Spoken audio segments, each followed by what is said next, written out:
খেতিয়ে কেনেকৈ সচ্ছল এটা জীৱন কটাব পাৰিব তাৰ এখন ছবি দেখুৱাবলৈ আমি নামনি অসমত আজি বিগত কেইবাদিন ধৰি উপস্থিত আছোঁ। আমি যি শালি ধান কৰোঁ, শালি ধানতকৈ আমি যথেষ্ট ভাল দেখিছোঁ। ধুনীয়া আছে ধান। আপোনালোকে আমাৰ কেমেৰামেন মনোজ গগৈ আপোনাক ওচৰৰ পৰাই দেখাব দেখিছে কিমান ধুনীয়া আছে ধানবিলাক। নমস্কাৰ দৰ্শক, মই পংকজ খনিকৰ, আপোনালোকে চাই আছে কৃষি জাগৰণ অসম।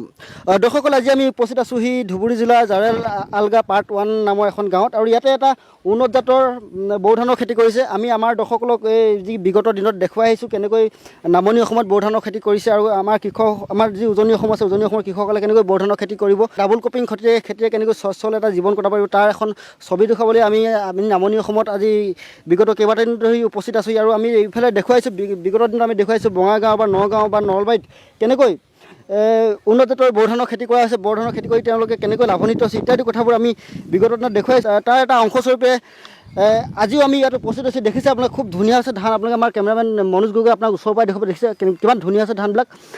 মানে বড়ো ধান, আমি যি শালি ধান কৰোঁ, শালি ধানতকৈ আমি যথেষ্ট ভাল দেখিছোঁ। আৰু আমি যেতিয়া কৃষকসকলত এই মানে কথা পতাৰ পূৰ্বে দুয়োটা মানে ঘৰুৱাভাৱে কথা পাতিছিলোঁ, তেতিয়া তেওঁলোকে উল্লেখ কৰিছিল যে এই যিটো ধান খেতি কৰি আছে, ইণ্ডাম আমেৰিকান প্ৰজাতিৰ যিটো ধান 2,17,000 প্ৰজাতিৰ যিটো ধান আপোনালোকে দেখি আছে, এইটো হৈছে 2,17,000 প্ৰজাতিৰ ধান।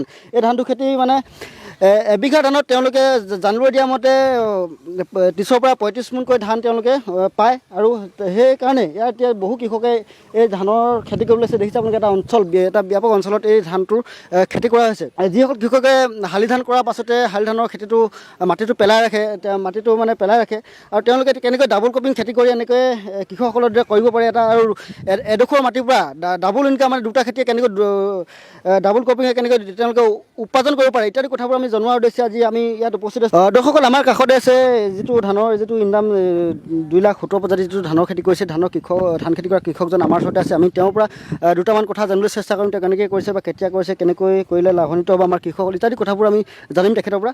দাদা নমস্কাৰ। নমস্কাৰ। কেনেকুৱা, ভালে আছেনে? ভালে আছে। এইটো কি আপুনিয়ে কওকচোন বাৰু, কি ধান আছিলে এইটো?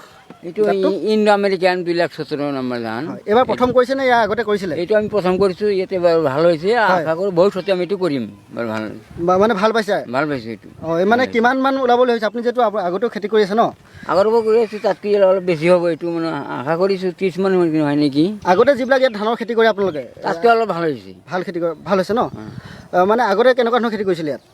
আগতে আমি বিভিন্ন ধৰণৰ ধান আছিল, তাতকৈ এইটো এইবাৰ কৰা নাই। আমি এইটো পিছত পালোঁ ধানটো, এইটো ভাল হোৱাৰ কথা শুনিলোঁ, সেইকাৰণে আনিছোঁ। অনাৰ পিছত গাড়ীলোঁ, ভাল হ'ল।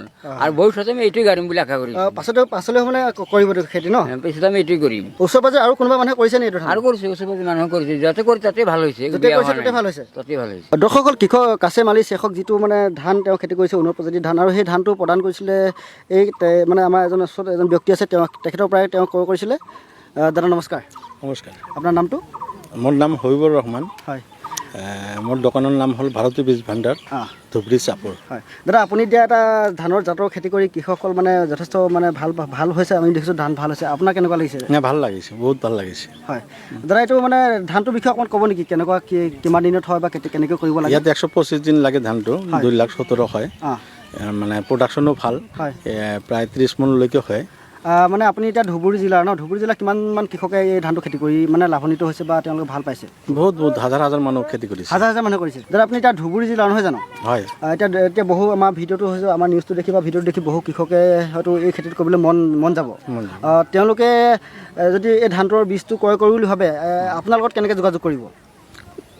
ডাইৰেক্ট আমাৰ তাত গ'লে হ'ল, নহ'লে ৰিটেইলাৰবিলাক যে আছে তাত গ'লে হ'ব, পাই যাব।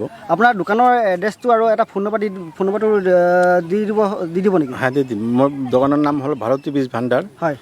মোৰ নাম হ'ল হবিবুৰ ৰহমান। হয়। ফোন নম্বৰটো হ'ল 9957851422। হয় দৰ্শকসকলে, যিসকল ধুবুৰী জিলাৰ যিসকল কৃষক আছে, তেওঁলোকে যদি এই ধানটো যদি খেতি কৰিব বিচাৰে বা দেখিছে আপোনালোকে খুব ধুনীয়া হৈছে। আমি জানিব পাৰিছোঁ এবিঘা মাটিত 30 পৰা 35 মোনকৈ ওলাই বুলি কৃষকসকলৰ লগত আমি কথা পাতোঁতো তেওঁলোকে জনাইছিলে। আৰু দেখিছে আপোনালোকে নিজেও দেখিছে, চৰচৰকৈ দেখিছে, খুব ভাল হৈছে। এইটো খেতি কৰিলে নিশ্চিতভাৱে আমাৰ কৃষকসকল লাভান্বিত হোৱাৰ সম্ভাৱনা আছে।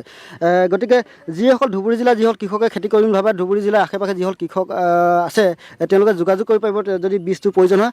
আৰু আমাৰ লগতে আছে কোম্পানী কোম্পানীৰ এজন বিষয়ববীয়া আমি তেওঁৰ পৰা দুটামান কথা জানিবলৈ চেষ্টা কৰিম দাদা নমস্কাৰ নমস্কাৰ নমস্কাৰ প্ৰথমে আপোনাক ধন্যবাদ জনাইছোঁ আপোনালোকে আপোনালোকৰ কোম্পানী এটা খুব ভাল বীজ আমাৰ কৃষকসকলক যোগান ধৰিছে যিটো খেতি কৰি আমাৰ কৃষকসকলে লাভান্বিত হৈছে আগতে যদি তেওঁলোকে এবিঘা মাটি খেতি কৰি 20 মোন বা 18 মোন ধান পাইছিলে আৰু আপোনালোকৰ যিটো ধানৰ বীজ খেতি কৰি যদি 30 মোন পাবলৈ হয় নিশ্চিতভাৱে আমাৰ কৃষকসকলৰ এটা ভাল কথা এইটো যি চাওক তাৰমানে আজি মোটামুটি 12-13 বছৰ হ'ল এই ধানটো মানে কি মাৰ্কেটত লঞ্চ হৈছে আৰু এই ধানটো 2,70,000 ধানটো প্ৰথমতে আহিছে এই ধানটো ইয়াৰ ওচৰ চুবুৰীয়া জিলা মানুহ কৰিছে ধুবুৰী ডিষ্ট্ৰিক্টৰ মানুহ খেতি কৰিছে বৰপেটা বা নলবাৰী আপোনাৰ কামৰূপ ৰুৰেল এইবিলাকত সৰ্বপ্ৰথম এই 2,70,000 ধানটো কৰিছে আৰু সিহঁতে ধানটো কৰি পেলাই বৰ লাভান্বিত হৈছে আৰু এটা কথা হ'ল কি এই 2,70,000 ধানটো কম ডিউৰেশ্যন মানে মিডিয়াম ডিউৰেশ্যনত মানে কি কাটিব পৰা যায়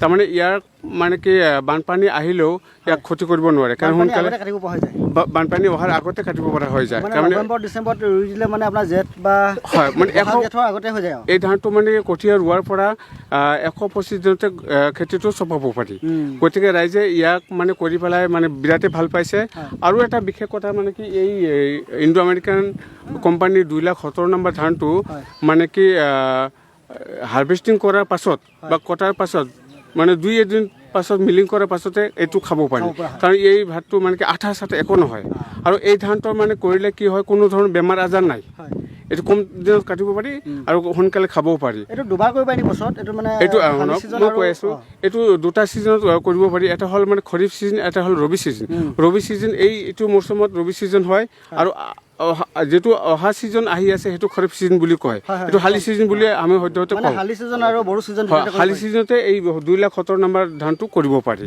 এইটো ইয়াত ডিউৰেশ্যনটো হ'ব 120 দিনত কাটিব পৰা যাব দাদা আপুনি এজন কৃষক নহয় জানো মানে এইবিলাক ধানৰ পৰা এইটো ধানটো অলপ কেনেকুৱা দেখিছে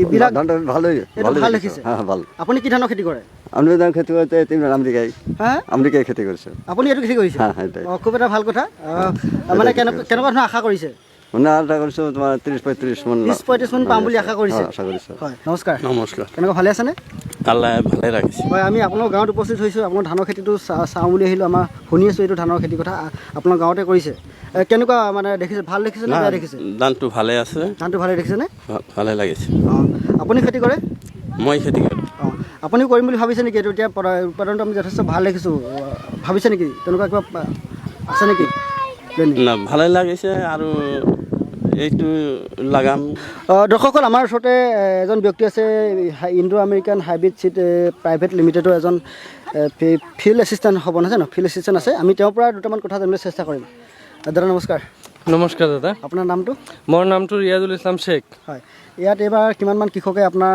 অধীনত মানে খেতি কৰি আছে মানে ইণ্ডো আমেৰিকাৰ যিটো চিট আছে 2,70,000 80% মানুহে কৰি আছে 80% মানুহে কৰিছে খুব এটা ভাল কথা তেওঁলোকৰ মানে ফিডবেক কেনেকুৱা ৰিজাল্ট কেনেকুৱা পাইছে মই গোটেই ফাৰ্মাৰ ফিডবেক লৈছোঁ ভালে গুড আৰু আগামীত কৰিব সেইটো এজন কৃষকে এবাৰ কৰাৰ পাছত আকৌ কৰিবলৈ বিচাৰিছে নে আকৌ কৰিব বিচাৰিছে হয় আৰু যিবিলাক ফাৰ্মাৰ কৰা নাই সেইবিলাক ফাৰ্মাৰেও সুধি আছে যে এইটো ধান কৰিম বুলি এইটো মানে কি অকণমান কওকচোন এইটো বিষয়ে ধানটোৰ বিষয়ে অকণমান এইটো ধান অন্যান্য ভেৰাইটিতকৈ ভাল ভেৰাইটি হয় আৰু এইটো কম সময়ৰ ভিতৰত আমি মানে হাৰ্ভেষ্টিং কৰিব পাৰোঁ মানে 115 পৰা 125 দিনলৈকে আমি হাৰ্ভেষ্টিং কৰিব পাৰোঁ একদম নাৰ্চাৰী বেডৰ পৰা আমাক মানে দুই এজন দৰ্শকে আমাক প্ৰশ্ন কৰিছিল যে আমি কৈছিলোঁ 30 মোন 35 মোন ধান ওলাই বুলি কৈছিলোঁ এবিঘা মাটিত বহু ধানৰ খেতি কৰি যিটো ইণ্ডাম বজাৰী ধানৰ জাতবিলাক তেওঁলোকে কৈছিলে যে নকটাকৈ বা ধানখিনি নমৰাকৈ কেনেকৈ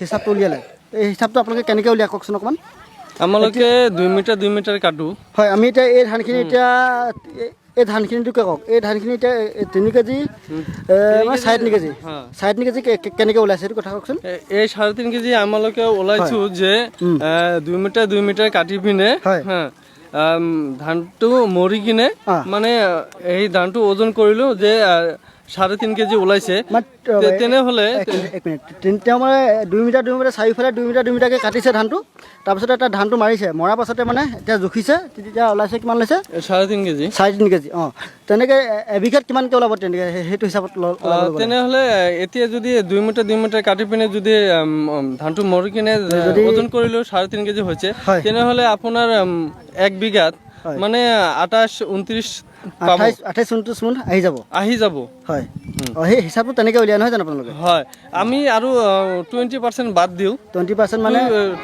ধানটো কেঁচা হৈ থাকে হয় ধানটো কেঁচা হয় আৰু মানে জাবৰ জোথৰ অলপ দুই অকণমান থাকে ন আৰু দুইটা ধান মানে অলপ থাকিও যায় সেইকাৰণে আমি 25% বা 20% বাদ দি পিনে আমি ওজন কৰোঁ ওজন কৰি আমি যিটো পাওঁ সেইটো আমি ফাৰ্মাৰসকলক কৈ দিওঁ যে ইমান মন পাব আৰু 1 বিঘাত বা 29-30 মন পাব আৰু